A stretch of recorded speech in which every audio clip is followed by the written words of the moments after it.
Hi, I'm Hal Roberts. This is Bridge City News. Here's some of the top stories we've been following. Gas prices have gone up across the country again. We chat with an energy analyst to find out why. Alberta Health brings us an update as to how many schools in our province are impacted by COVID-19 outbreaks. And the Alberta government is handing out its Order of Excellence Awards. There are 2 from our region who will be receiving our province's highest honor. Your nation, your province, your southern Alberta. From the heart of Lethbridge, it's Bridge City News with Hal Roberts. Thanks so much for joining us. Canadians are being hit with all-time record gas prices heading into the Thanksgiving long weekend. Recent data from the federal government shows the average price for regular gas right now is $1.45 a litre. Fuel prices are closer to $1.60 a litre on both the east and west coasts. Dan McTague is the president of Canadians for Affordable Energy. Now, Dan, what is driving this increase at the pumps? We're at the beginning of an energy crisis. We call it an energy super bubble, and much of it is domestically created, or perhaps I should say partisan, ideologically motivated. Those who've been pushing for green policies, those who've been looking to starve, to choke off investments into the oil and gas sector, those who've been thinking nothing of adding, damaging, punishing, punitive carbon taxes, are now reaping a bitter harvest, not that they pay for, but the rest of us are going to pay for. This is demand destruction 101, and it's not just oil and gas and diesel prices, it's also natural gas, it's also propane. The fact is there just isn't enough fuel out there, there isn't enough product out there, there isn't enough hydrocarbons out there to meet surging demand. Will we see a reprieve anytime soon at the pumps, or are we headed to $2 a litre? Well, I think we're heading towards the unknown and uncharted territory. Would we see $2 a litre? We're going to definitely see it in Vancouver, because there they love to tax the daylights out of fuel and find any way to get people to stop using natural gas, oil, any type of product derived from either oil or gas. The rest of the country, not so much. Maybe Newfoundland. What we're going to see, I think, though, is a continued steady rise in the price of oil, perhaps to $100 a barrel. That would add another 20 cents a litre to the price of gasoline, bring us to $1.65.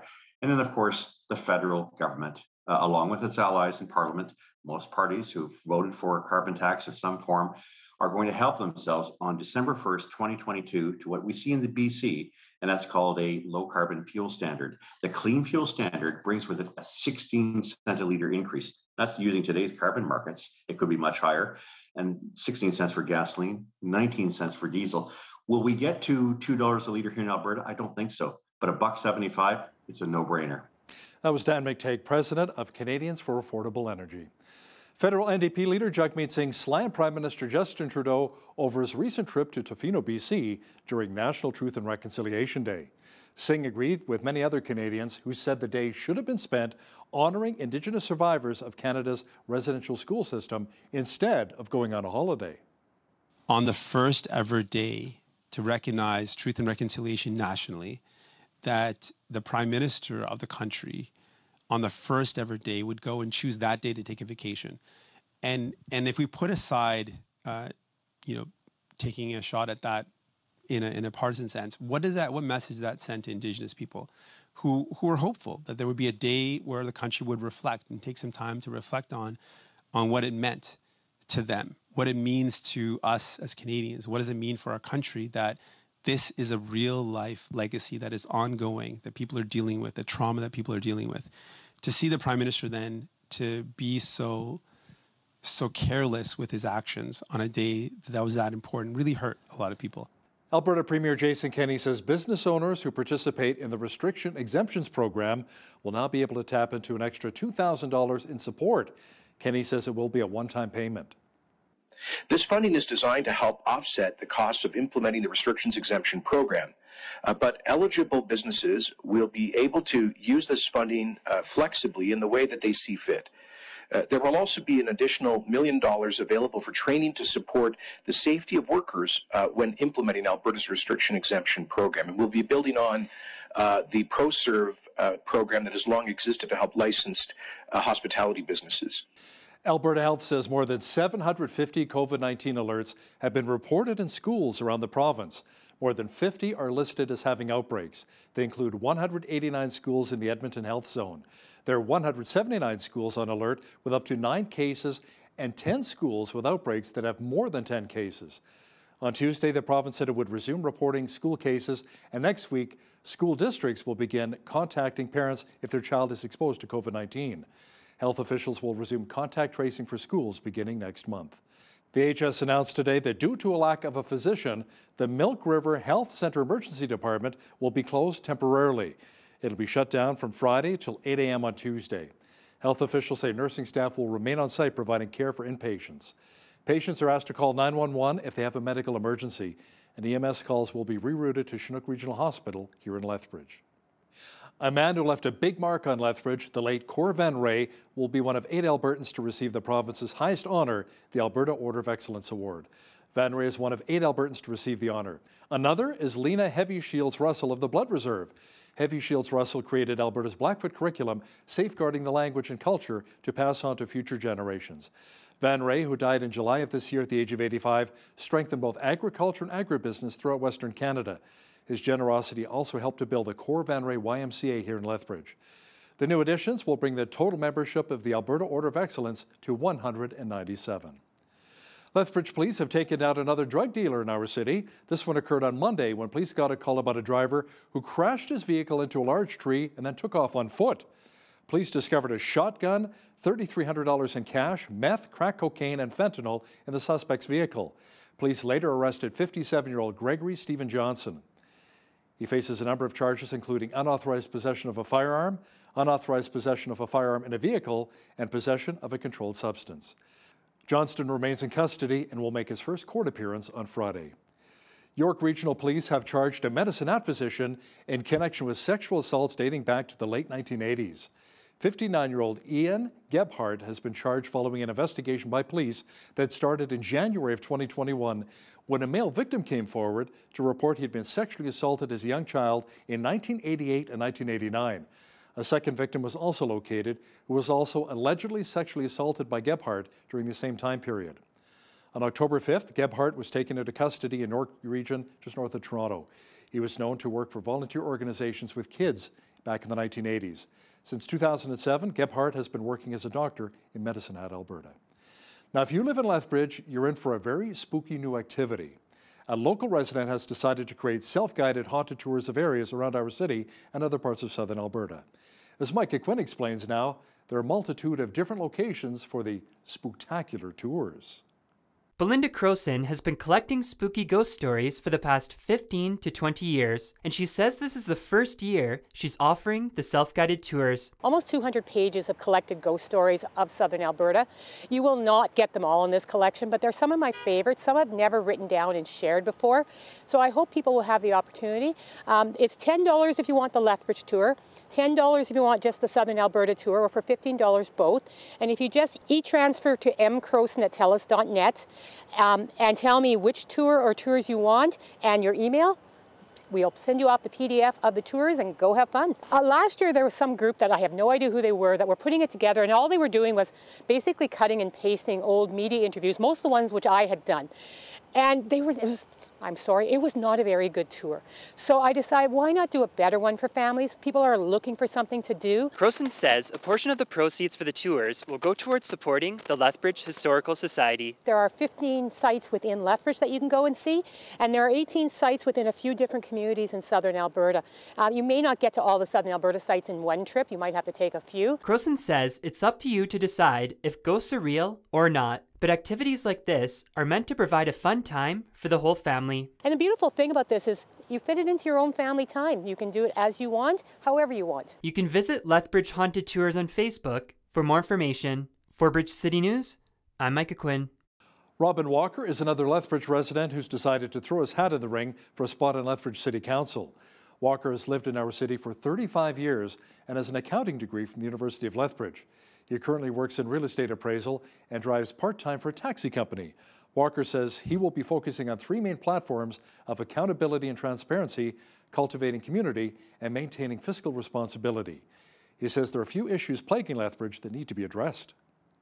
So the primary issue would definitely be the social issues with, downtown homelessness, drug crisis. So That would be, I think, has been top of mind for most people running for council and mayor. Behind that, I would say just the issues of community as a whole. There's a lot of division, there's a lot of, kind of ill will, it seems, within the community, and I think to work on strengthening our neighborhoods, bringing people together, I think is another important issue. And then just the issue of our tax dollars and making sure that, we're not gouging residents and that they're getting value for the money that they're spending. The option of the implementation of a ward system is on the ballot for the upcoming municipal election on October 18th, and Walker says he would support voters in whatever way they chose. The Lethbridge Hurricanes began a 2-game homestand on Wednesday with a 2-1 loss to the Edmonton Oil Kings. The Canes added Alex Cotton to the lineup for the game after he was returned by the Detroit Red Wings on Tuesday. Both teams went scoreless through the first period. The Oil Kings were the first to get on the board with 2:18 left in the second frame. In the third period, the Canes tied the game at the 8:01 mark.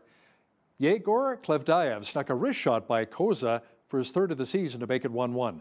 With 2:18 left in the game, the Oil Kings retook the lead 2-1 and never looked back. Up next for the Canes, they'll host the Red Deer Rebels on Saturday. Now, still with the Canes, they've also announced a new initiative called the Captain's Corner. It's an initiative courtesy of former captains Tyler Wong and Dino Combites. Fans are encouraged to nominate up to 4 people to sit in the Hurricanes' Captain's Corner at an upcoming home game at the NMAC Centre. Tyler Wong spent his entire WHL career with the Canes and was known to be a fan favorite. Now, last year, Dino Combites said he wanted to give back to the community following the support he was shown while he played in Lethbridge. The goal of the initiative is to find community members who deserve a night out who may not be able to attend a Hurricanes game due to personal or financial reasons. More information can be found on the Canes website. A Calgary high school has been renamed. The Calgary Catholic School District says Bishop Grandin will now be known as Our Lady of the Rockies High School. Bishop Grandin was a man who was allegedly a driving force behind the creation of Canada's residential school system. The school district says the new name was chosen from a list of 5 suggestions that came from meetings with the community and Indigenous groups. A renaming ceremony is to take place at a later time. The government of Saskatchewan is activating its Emergency Operations Centre to lead its response to record levels of COVID-19.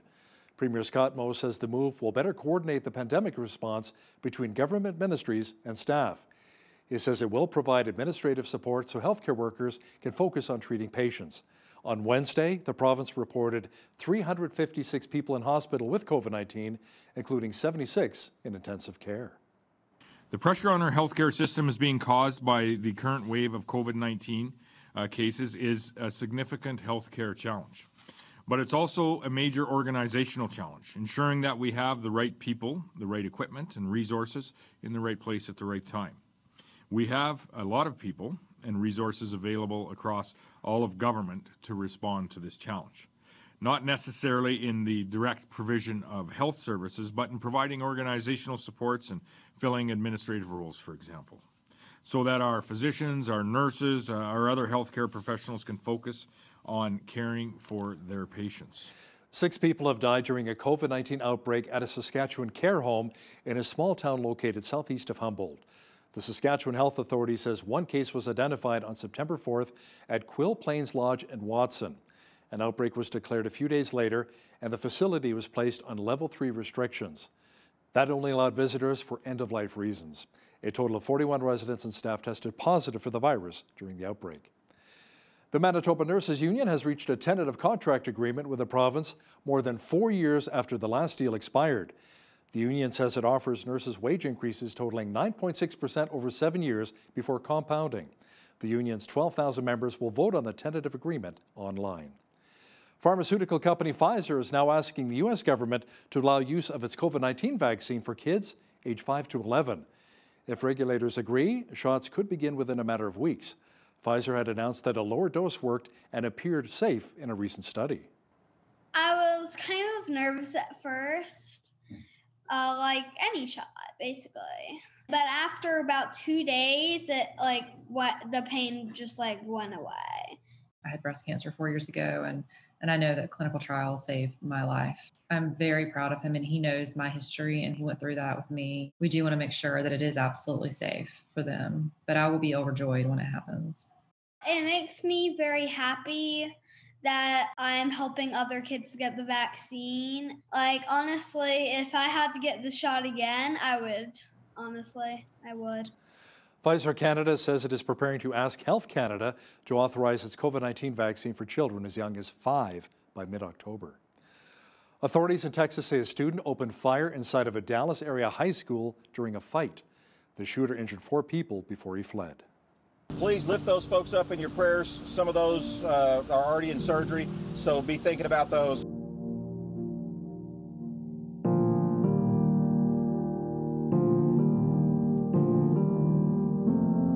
We ask for our citizens' help to continue to search for that person and call in any leads that you may have. You should know at this point that this person is considered to be armed and dangerous, and I would suggest that you call 911 as soon as you see that person. People in Alabama, meanwhile, are recovering from a flash flood that killed at least 4 people. Forecasters say as much as 13 inches of rain covered roads, trapping people inside of cars and homes. Man, it's ridiculous, though. It's sad. It is so sad. I called 911. Water was coming in the car so fast that I had to bail out the window. And then as I started across this parking lot, a police officer met me halfway and got me to Highway 31 where my husband picked me up. It's one of those things where you hear turn around, don't drown, you see it on the news a lot, and you just think, how could you get in that situation to begin with? But it really happened so fast. A powerful earthquake rocked Pakistan, collapsing at least 1 coal mine and dozens of mud houses in the southwestern part of the country, killing at least 23 people. The 5.7 magnitude quake also injured more than 200 others.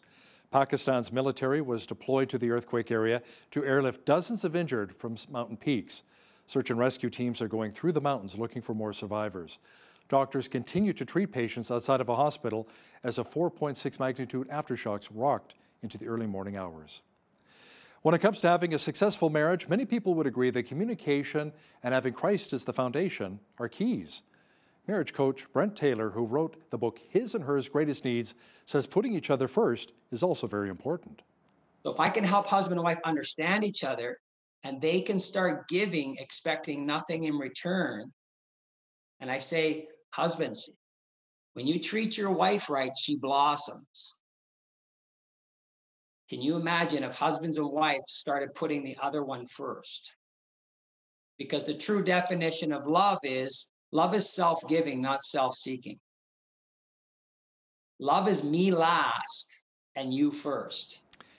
Catch the full interview with marriage coach Brent Taylor and BCN's Jeanette Rocher coming up in the second half of our program. Well, a nice weekend is shaping up weather-wise and just in time for the Thanksgiving long weekend. A full look at the weather picture is coming up. The special air quality statement from Environment Canada has ended for our region. We've been receiving more wildfire smoke in our area. Tonight, it should be mainly clear with a low near -2. Friday, just a few clouds are expected with a high of 15. Saturday, mainly sunny with the mercury increasing to 18. Sunday, the clouds should return and things should be cooling off as well to 13 degrees. Thanksgiving holiday Monday, we could see some rain mixed with flurries and a high of only 6. Tuesday, a mixture of sun and cloud and a high near 9. Wednesday, mostly cloudy again with a high of 12 degrees. Now, the average high for this time of year is 17 with an average low of 2. The highest temperature of this date was recorded in 1980 at 30 degrees, and the record low was a very chilly -11 in 1970. Sunrise was at 7:40, sunset at 6:58. Let's see how tomorrow's shaping up across the country now. It'll be partly cloudy and 13 in both Victoria and Vancouver, BC. Expect lots of sunshine and 11 for Calgary. 14 degrees is on tap for Edmonton on Friday. Just a few clouds and 18 for both Regina and Saskatoon. A good chance of thunder showers and 19 degrees for Winnipeg. Mostly cloudy and 20 degrees in Toronto. Lots of sunshine and 21 is on tap for Ottawa on Friday. Sunny and 22 degrees for Montreal. On the East Coast, expect a few clouds and 16 degrees for Fredericton, New Brunswick. Clearing and 15 degrees for Halifax, Nova Scotia. A 30% chance of showers and 11 for Charlottetown, PEI. And in St. John's, Newfoundland, expect rain and a high of only 8 degrees on Friday. Dow Incorporated says it has plans to expand and decarbonize its petrochemical site just outside of Edmonton. The U.S.-based chemical company says it will build a net zero carbon emissions ethylene and derivatives complex at the site, making it one of the first of its kind in the world. Dow says the project would more than triple Dow's ethylene and polyethylene capacity at the Fort Saskatchewan site. Carbon dioxide will be captured on-site, then transported and stored by adjacent third-party infrastructure. Dow's existing site employs around 1,200 people, with hopes the new facility could be fully operational by the year 2030. Pfizer is asking the U.S. government for emergency approval of its COVID-19 vaccine for children's ages 5 to 11. Now, the company, along with its German partner BioNTech, filed the application with the U.S. Food and Drug Administration. They had already announced that a lower dose of the vaccine worked and appeared safe in a study of that age group. FDA advisors are set to debate the evidence later this month, and if the application is approved, shots could begin within a matter of weeks. Pfizer Canada says it is preparing to ask Health Canada to authorize its COVID-19 vaccine for children as young as 5 by mid-October. Lululemon Athletica is launching the Mirror in Canada next month. It is a giant glossy hybrid between a smartphone and TV that streams workout classes. Lululemon acquired Mirror in July of last year for $500 million US as more people were working out at home during the pandemic. It says the device that can be mounted on the wall is now available for in-store demonstrations. It'll go on sale November 22nd for a base price of nearly $1,900 plus a $49 a month subscription fee. The Vancouver-based company says it has seen rapid growth of its Mirror platform since first launching in the United States. The 7-Eleven empire is going to India. India's Reliance Retail Ventures says it has reached a franchise agreement with 7-Eleven to launch convenience stores in the world's second most populous country. India's biggest retailer says the stores will first launch in the financial hub of Mumbai. The announcement comes just days after rival Future Retail pulled out of the agreement with 7-Eleven. Now, here's a look at today's markets. The TSX was up 224 points in the day to finish at 20,416. The Dow was up 337 points to 34,755. The S&P 500 was up 36 points to 4,400, and the Nasdaq was up 152 points to 14,654. West Texas Intermediate Oil was up 87 cents to 78.30 US per barrel. Natural gas was even at $5.68 US. Gold was up 6 cents to $17.55.73 US an ounce, and silver was even at $22.60 US an ounce. Wheat is at $11.35 per bushel, barley's at $8.97, canola's at $20.98, and corn is at $10.54 per bushel. Live cattle were up $1.45 to $125.28.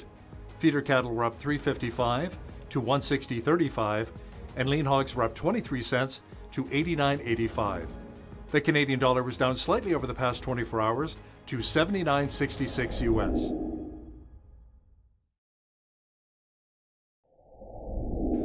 Recapping one of our top stories this hour, a man who left a big mark on Lethbridge, the late Cor Van Ray, will be one of many Albertans to receive the province's highest honour, the Alberta Order of Excellence Award.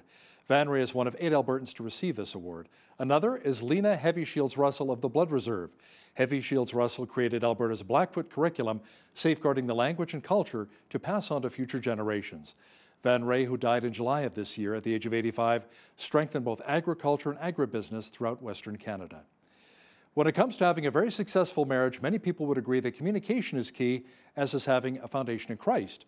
Marriage coach Brent Taylor, who wrote the book His and Hers Greatest Needs, has some marriage tips for us in just a moment. But first, here's a look at what's happening in and around your community.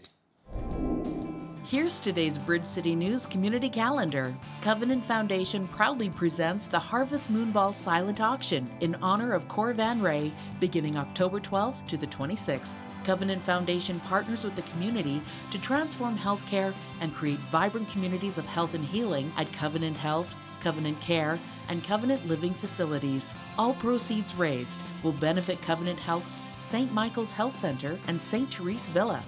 For more information and to bid on items beginning October 12th, visit givergy.ca/harvestmoonball. Get out and explore nature. The Helen Schuler Nature Center is offering guided 1-hour field trips for all ages. Visit lethbridge.ca/things to do. Click on Nature Center and follow the events page, where you'll find a list of featured tours that will introduce you to amazing plants and animals found right here in Lethbridge. Cost is $35. Book online for your tour today. And that's your Bridge City News Community Calendar. Well, we all know that people have different personalities, but do we know to what extent this can impact marital relationships? And perhaps more controversially, there are gender differences which can also impact marriage.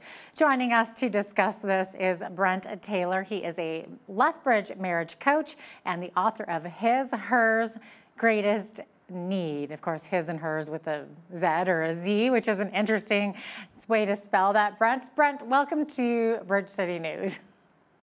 Thank you. It's again, it's an honor and it's a privilege to be here, and thank you. Of course. So first of all, can you briefly share a little bit about what you do to help couples improve their relationships? Right. Well, the book started out with discovering, and what I share is his and hers greatest need, which you can find in here. And then the single biggest reason why marriages break down, how to build them up. And again, the greatest way a husband loves his wife and the greatest way a wife loves her husband. Those are 4 key components that I share with them when I first meet with them or I do an introduction session. And that is the big aha. After that, I get into the program that I coach them with, UCG, Understanding, Communication, and Giving. And in that, in the understanding component, there's personalities, love languages, gender, plus values and beliefs. And then in the communication, we do a safe talk, which involves appreciation, sensitive items, and apology talk. I've incorporated the 5 apology languages from Dr. Gary Chapman into the scripting of the safe talk. But the most important part that I work with them on is the giving, UC&G, Understanding, Communication, and Giving. Really, I got to get to the heart. Everybody thinks it's a mindset.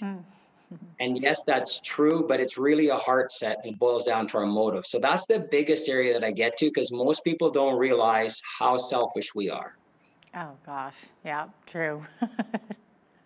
You need someone to almost hold up that mirror in front of you, right? Oh, yeah. Yeah. Now, of course, your book talks so much about the differences between men and women. So I guess before we get to talking about personality and gender differences, you write in your book that the greatest need for a husband is significance. Can you explain what you mean by husbands needing a significance? Right. Well, kind of the best way I put it is every guy wants to be his wife's hero. Whether he's dating to be married or whether he is married and whether he's 22 or whether he's 62. Sometimes it can subside and things like that, but every guy wants to be his wife's hero. And every woman, she wants to be fought for. So it kind of makes sense that he wants to be her hero and she wants to be fought for. And it's kind of romantic, but I always say when, God created man, he said it was good. And we created woman, he said, whoo, man. And it really is. It's a love story. And yeah, it's not all full of roses and the roses grow better through the manure together. But the reality is deep down inside, he wants to be her hero. He wants to be important to her. And men can have ego issues. Tell me one man that doesn't struggle with ego issues. That's rooted in his desire to be significant. But sometimes it can tip the teeter-totter and confidence is one thing, but also humility and humbleness is another thing. Mm-hmm. Where does that come from, do you think, that need of significance? I think we all have it, but you speak specifically to men. Right. Now, women want to be significant as well. It's just not their deep core need. Hers is security, emotional and physical security. And, the man's is significance. It actually goes back to the book of Genesis. It goes back to the fall in the garden. And we kind of amped up our needs. We increased them because we wanted to be independent. We fell away. So there was actually a curse that said, cursed are you, you will toil the land all the days of your life. You can't work hard enough. Basically, he was saying, you want to be independent? I'm going to amp it up a little bit. Same thing with women. You want to be independent? I'm going to amp up your need for security. So it really comes down to that. But if you think about it, if a man's designed to be a provider and a protector, her need for security then falls into line with that protection. He wants to protect her. He was made to give his life for his wife. I use the Titanic. Even in the feminist world, I say, well, let's pretend we got the Titanic and the ship's going down and down and down and down, and you have co-captains instead of one captain.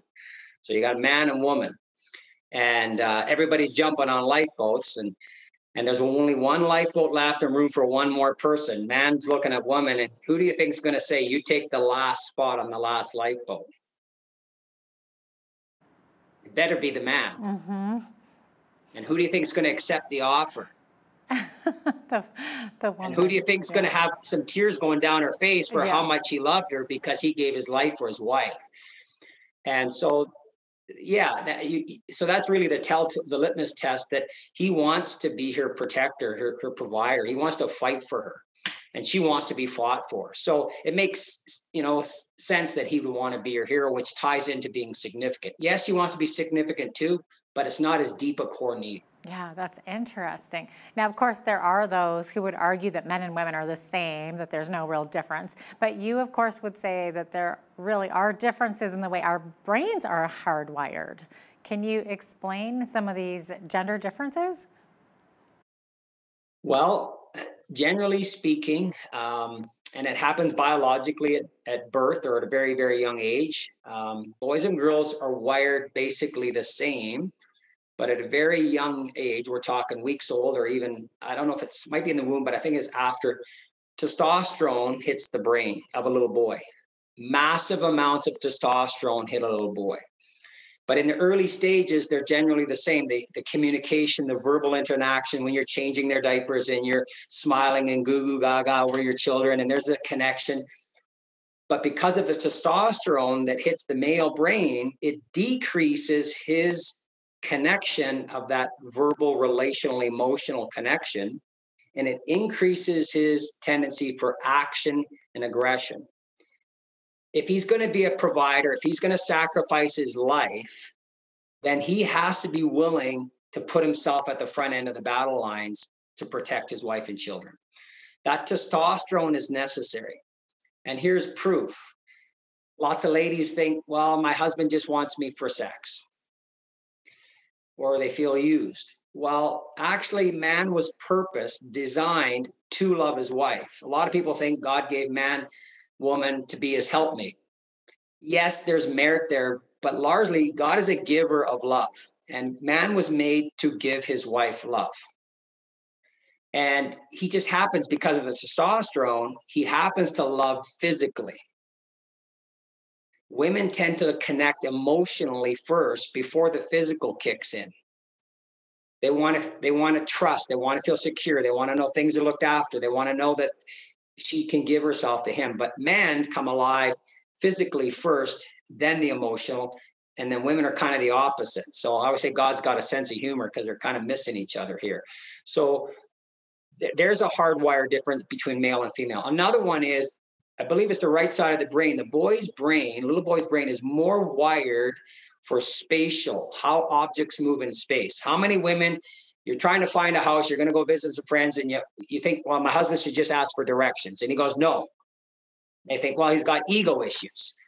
Maybe a little bit, but also men actually enjoy figuring out how to get from here to here, how things move in space. They want to figure that out. So there's another difference. Ladies, they just want to get from point A to point B. And so there's a spatial arrangement. Ladies tend to be more relational, and guys tend to be more spatial. Mm-hmm. And want to fix the problems too. So we all know that men like to fix problems, and women just want their husbands to listen to their problems. Right, because I say, guys, listen with your eyes and zip your lip. And because most men think, why are we talking unless we're solving a problem? And women think, why are we solving a problem? I just want you to listen. Because men love solvingly. So when a husband is solving his wife's problem, he's actually loving her. But she doesn't see it as that. She takes it critically, because here's what most women don't realize. And I just said it to a couple the other day, and immediately she acknowledged and smiled. And I said, she wants to know that he cares about how she feels about the problem. So you don't need to fix the problem. You need to care how she feels about the problem, because she's looking for the heart connection. She's looking, again, for that security. She wants to know that you care about how she feels. So there's a definite difference. Whereas guys say, why don't we just solve the problem? Then you won't have those feelings anymore. Yeah. You know, it's funny how so many times couples have such different personalities. So like opposites, they say opposites seem to attract, right?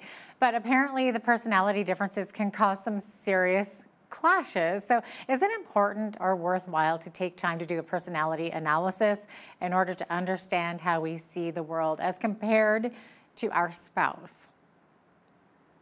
The short answer is yes. It's definitely worthwhile. When I had my company called BCT Structures, I had to lose my $50 million company. Largest plant built in manufacturing. I know I'm bragging. See, there's the guy's ego. And I had to lose it all. But even when I had it and I was going through all my struggles in life, and I'm a bit of a softie, I wanted this for our employees, not too much of this and none of this. How do we get here? So all of the staff that I hired, I used the personality, and I used True Colors. I didn't know True Colors back then, but I was using this 8 questions. It's now 10 questions that I've expanded it to. It's all over North America. They use it in the school systems, and it's the simplest to use because in the color code of blue, green, orange, and gold, you can tell who's the more sensitive or romantic one, which is important when you're coaching couples. They also have cards for children. They can quickly arrange it in 10 seconds. They know who they are. Personalities is important because blue is sensitive, relational, green is analytical, orange is spontaneity, fun, go for it, and gold is organized and structured. They have their upside and their downside. It's very, very important. Goals are organized and structured and loyal, but they're bossy, controlling, and inflexible. Blues are sensitive, compassionate, and caring. They're bleeding heart and needy and an enabler. So we need to know our greatest strengths to be our greatest weaknesses. So what I do for couples, and I combine their personalities with their love languages. So they get their score on their love languages. So words of affirmation, quality time, receiving gifts, acts of service, and physical touch. So when you combine those two with the gender, you have a very powerful profile. And I share with the husband and wife how they individually tick, but also where they connect and where they disconnect.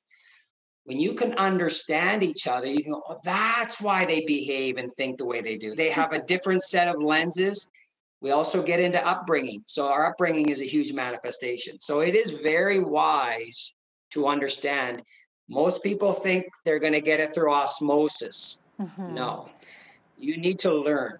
Right. So when spouses do have those conflicting personality types, what advice do you have to adjust for this to make things work? Is there anything people need to adjust in their, I don't know, I don't want to say personality, but I guess, yeah. Good question.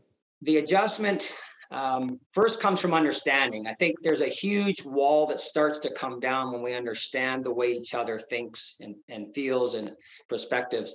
So at least you can start to understand it. You don't just criticize or get mad at them for not seeing it my way. That's important.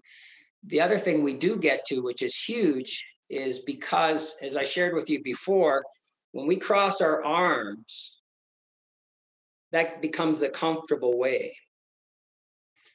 But if I was to reverse it, most people struggle to reverse it. That can be comfortable. So it's what we get used to. There's only 2 motives in the world. It's either love or selfishness. It's either what you can do for me or what can I do for you. Most of the time, Christian or non-Christian, we're focused on me, me, me, me. We don't know it. That's our number one problem in the world. We're addicted to self. And we're comfortable with it.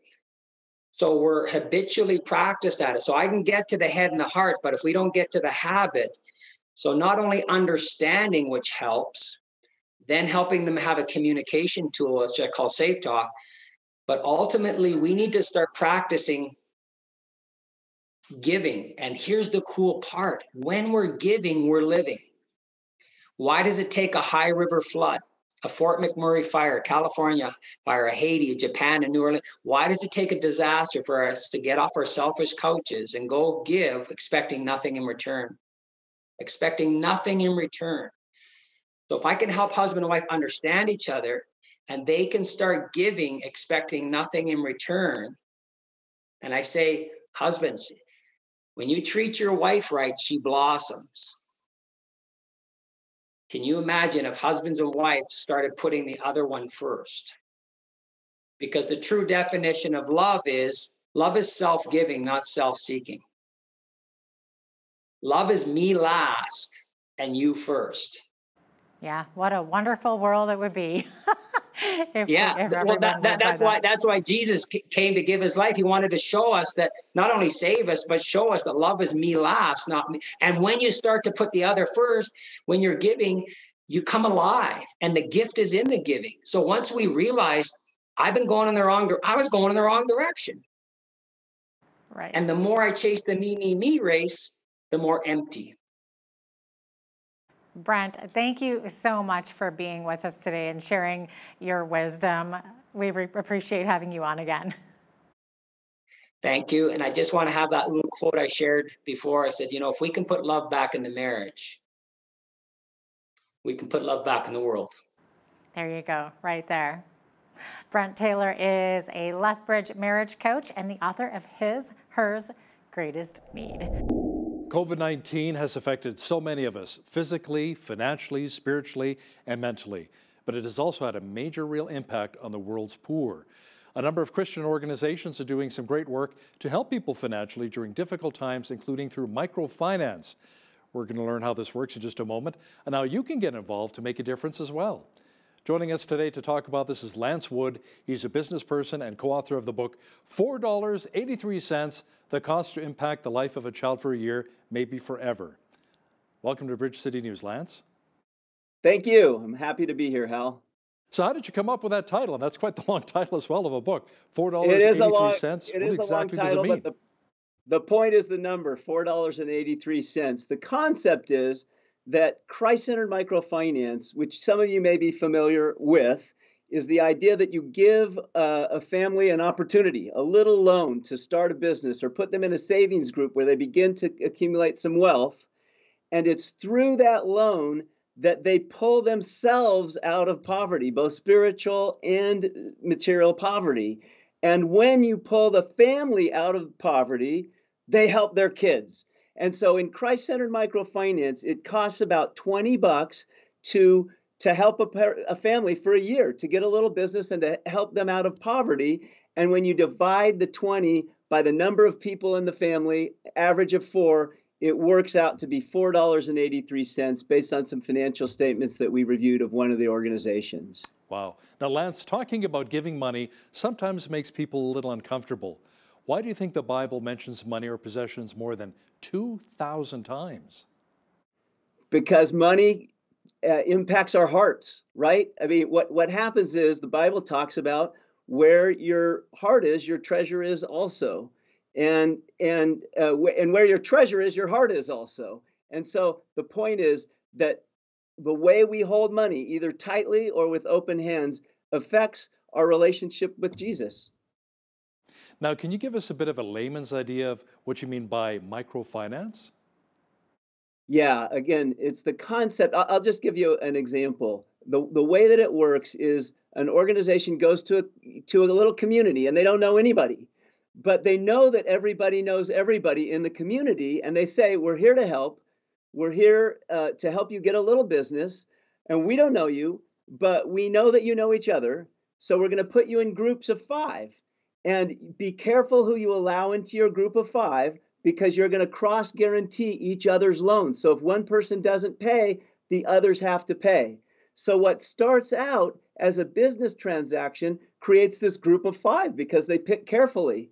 And they then make the loans. Everybody gets their businesses. How maybe you get chickens and you're selling eggs. I buy the equipment for a little oven and make bread. Well, I buy all my eggs from you. You buy all your bread from me. Out of nothing, we create a little business community. And we're meeting every 2 weeks to repay loans, to study the Bible, to see what the Bible says about doing business with integrity and honest, and to learn about Jesus. And what happens is, out of nothing, I just want to stop here.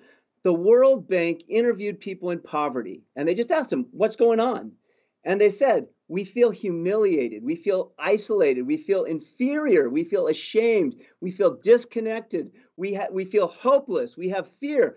Well, what happens when they put this little community together, that now they've all got little businesses, they all are meeting weekly or bi-weekly, they're taking care of each other, they're studying the Word of God, all that stuff changes. It's not just about the money. What happens is they pull themselves out of poverty, including now they no longer feel inferior. Now they no longer afraid. Now they aren't isolated. They aren't depressed, and they have hope. So this financial tool winds up creating an amazing effect on people's lives.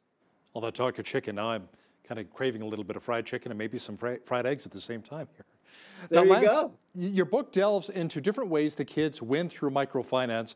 What are some of those ways specifically, and how can they really make a difference? Yeah, great. And so the point is, when people think of Christ-centered microfinance, they think of the parents being helped, but there's tons of research, and just as intuitive, that when the parents get help, they pull their kids out of poverty with them, and the family thrives. So some of the things are food, right? Instead of one meal a day, now two. Instead of no clothes or no shoes, clothes and shoes. Instead, housing, education, healthcare, modeling that work is valuable. And also they grow spiritually, because as their parents grow spiritually, they move towards the church and move towards Jesus. Now, you talk a lot about work and the value of work and why it may be a bad idea to just give handouts, which a lot of governments have been doing during the pandemic. Why are you putting so much value on work? Hal, there's a great book about this written by Bob Lupton. It's called Toxic Charity. And what it says is, the first time somebody gets a handout, they appreciate it. And the second time, they anticipate it. And the third time, they feel they expect it. And the fourth time, they feel entitled. And the fifth time, it creates dependency. And it wrecks people's lives, because God made us to work and to value work and to have the dignity of valuing work. And so that's the way God made us. That's the way Christ-centered microfinance does it. The people never get given anything. All they get is an opportunity, like, frankly, me and you were born with. You know, my father, he instilled that hard work ethic in me. My father was a baby boomer, may he rest in peace. And you're right, it rubbed off on me. He raised me that way, and nothing comes for free, and that phone's not going to ring off the hook. You got to be assertive, get out there, be aggressive, and work hard for everything you get. Now, Lance, how are the strength and stability of the family, speaking of like moms and dads here, a key indicator of a society's health? I like the way you say that, mums and dads. But God made the family to be an institution, and it absolutely is true. We see it all around the developing world, and we see it in our world, that when the family breaks down, society falls apart. God just made it that way. It's true there, it's true here. And we see that in people in poverty, that when the families thrive, the kids thrive, and the cycle of poverty is broken. Now, you're right that poverty affects every part of the human experience. In what way specifically? Oh, you know, I mentioned that World Bank study that said people in poverty, they feel inferior, they feel ashamed. I think, oh, they don't have any money or they need a job. That's just a part of it. It's everything. It's what they say, we feel oppressed and depressed. But I think one of the biggest things, they feel isolated from each other and isolated from God. Poverty is just it's a blanket over you that holds you down. Lance, the availability of affordable housing is an issue all around the world, even here in Lethbridge, where we have a real homeless problem, and trying to get affordable housing for young people and for seniors as well, for that matter. What is the answer to homelessness, even in first world countries? You know, I'm not sure that I'm the person to answer that, but let me just say, from my experience around seeing people in absolute poverty, having ownership and having hope and being able to look to the future changes something. And as they begin to work for themselves, they can begin to put a roof over their heads and ultimately own a home. Now, explain what you mean by the terms short-term thinking or survival thinking. Yeah, and this is a trap, right? When there's a crisis, you get stuck in crisis. You've got to have relief from the outside. And personally, that's when I believe it's appropriate to have relief and gift. When it's a trap, it's a crisis, it's an immediate problem. But a person can't be in that forever.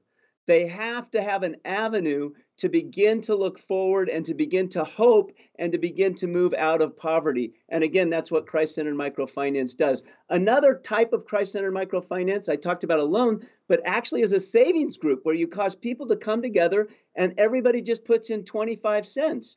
And it's amazing that just doing that, and then they loan the money out to each other to start little businesses, just doing that takes the focus off of I'm going to survive for another day and I'm just going to spend everything I get and hope I can eat, to now people start looking to the future and start moving and saving. And it's just amazing. You know, some people, Lance, actually have a bit of an issue with the term in the Bible, it's better to give than to receive, especially during the pandemic when so many families are hurting. They find it might be even harder to give. But what you're trying to tell me right now is that it's still important to give even during the dark times. Oh my gosh, if there ever was a time, I think God made us for this, right? It's like Esther, if this is your time. And there's opportunity. It's God's plan that's unfolding right now. And I believe I believe you are called to be a part of it. What is your role? Can you hear God's voice? And how can you step in? And maybe Christ-centered microfinance isn't God's plan for you, but I tell you what, whatever it is, lean in now, listen for God's voice and step forward. It's been such a blessing in my life. Listen to that still small voice. And sometimes it's a powerful voice too, like hits you like a ton of bricks over the head. So God has subtle ways and very powerful ways of reaching our hearts, definitely. Lance, describe what you mean by a holistic approach to poverty. Yeah, that's great, Hal. So it's easy to just give somebody something when you see them in poverty. It's a lot harder to help break the destructive cycle of poverty in their life. So a holistic approach, to me, I care about the person's material well-being on this earth, and I also care equally, if not more, about their spiritual well-being. And a holistic approach, which is what Christ-centered microfinance is, addresses both at the same time. The people pull themselves out of poverty with dignity and with Jesus. Now, you end your book by giving us some ideas about how we can help. Can you share some of those with us? Oh, I would love that. Thank you. So this is a message, right? I'm not even a charity. I have a website. It's called kids-win.com, and you can go there and you can see we're starting a campaign to try to help 100,000 kids, and you'll be able to give $4.83, and that won't ever go to me. That will go to multiple 501c3 charities that are helping kids through Christ-centered microfinance. And so I'm trying to just raise the bar, raise the awareness, cause people to understand. I'm an accountant. I'm a business guy. I can hardly believe that $4.83 can really change the life of a kid. And we have a big problem right now. 700 million people are in extreme poverty, underneath $1.90 a day a living, and 400 million of them are children. And UNICEF tells us that 3.5 million children a year will die of malnutrition and starvation, 10,000 kids a day. So the problem is huge. COVID has made it worse. As you can imagine, COVID hurt us, yes, but the people that are just living day to day, hand to mouth, it's killing them. It's killing them. And yeah, we hear so much of the hardships in countries in Africa with a lot of families that are struggling. You know, there's a lot of poverty, a lot of starvation, a lot of death in various countries. But you know what? It's also impacted us here in North America. We see a lot of cities where a lot of families, and there's a lot of starvation here in North America as well, Canada and the United States. Absolutely. Absolutely. So to answer your question about what can they do, go to our website, kids-win.com. You can get connected to somebody that's doing Christ-centered microfinance. You can learn more about it. You can read stories and see videos on our website. And you could buy the book and tell your friends. We're just trying to get the message out that this is a model that's working right now. It's amazing in terms of its impact for Giving Dollar, and we'd love for you to be a part of it. One thing I want to ask you, though, Lance, before I let you go, what made you become an accountant? I wanted to be rich. I actually, my dad was in business. I worked for a big firm. I worked for Arthur Andersen at first, and then PwC. I was a tax partner there, and I just could. I wanted the life, and I wanted to be wealthy. And now? And now God has put it on my heart to be in ministry full time and to give more and to be part of His unfolding plan. That's awesome. Thanks so much for your time today, Lance. We really appreciate you joining us from Irvine, California. Thanks, Hal. God bless you. You too. Lance Wood is the co-author of the book, $4.83, The Cost to Impact the Life of a Child for a Year, Maybe Forever. On behalf of all of us here at Bridge City News, I'm Hal Roberts. God bless, and thanks so much for watching.